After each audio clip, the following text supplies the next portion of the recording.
Well, there's so much for us to learn about epilepsy this International Awareness Day. We want to keep the conversation going. So joining us this morning is Beth Dean. She's the CEO of Cure Epilepsy. Beth, thank you so much for being with us this morning. We've all worn purple here on the Pix 11 Morning News in order to help magnify that awareness. Where are we right now when it comes to epilepsy in the U.S. with the numbers, even across the world? What are we seeing going on with research? Sure. So, heterogeneous disease. There are lots of different kinds of epilepsy and epilepsy syndrome. So we're going to get lots of different treatments and cures over a broad timeline. But there have kind of been three areas where we've seen some great advances. The first is with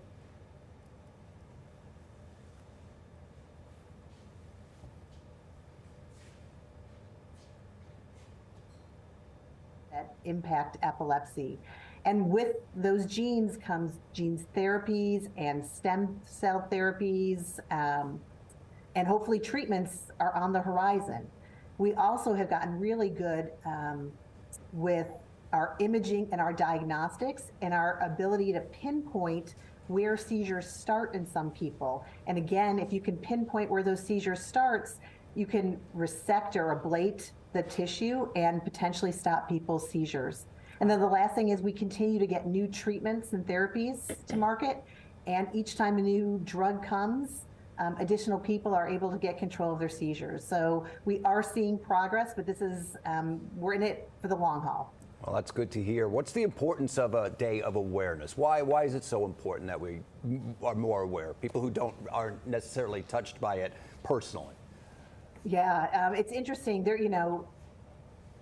Seizures and epilepsy have been around for 4,000 years, and with that has been a lot of stigma that people were possessed by demons or there were religious connotations, things like that. And so there is a lot of baggage that comes with epilepsy, and because of that, it kind of lives in the shadows. You don't hear people talking about it. It's the fourth most common neurological disease behind Alzheimer's, migraine, and stroke. It's more common than Parkinson's, multiple sclerosis, and cerebral palsy, autism combined, but nobody talks about it because of this stigma. So when folks like you do programs like this and we raise awareness and we educate people, it eliminates some of that stigma. So it's a really good thing to talk about it. You know, we saw the same thing with Greg Grunberg, and he's an actor, so he's got a great, powerful platform. He's, partnering with a drug company as well, and then also using all of his actor friends. It's all about really shining a light. Obviously, your organization is doing that for a quarter of a century now. What can we individually do, right? So we've got our purple on, we're talking about it, trying to magnify and amplify it. What else can we do? I think it really is, like Greg said, talking about it. 1 in 26 people have epilepsy. So there's a really, really good chance that somebody has it.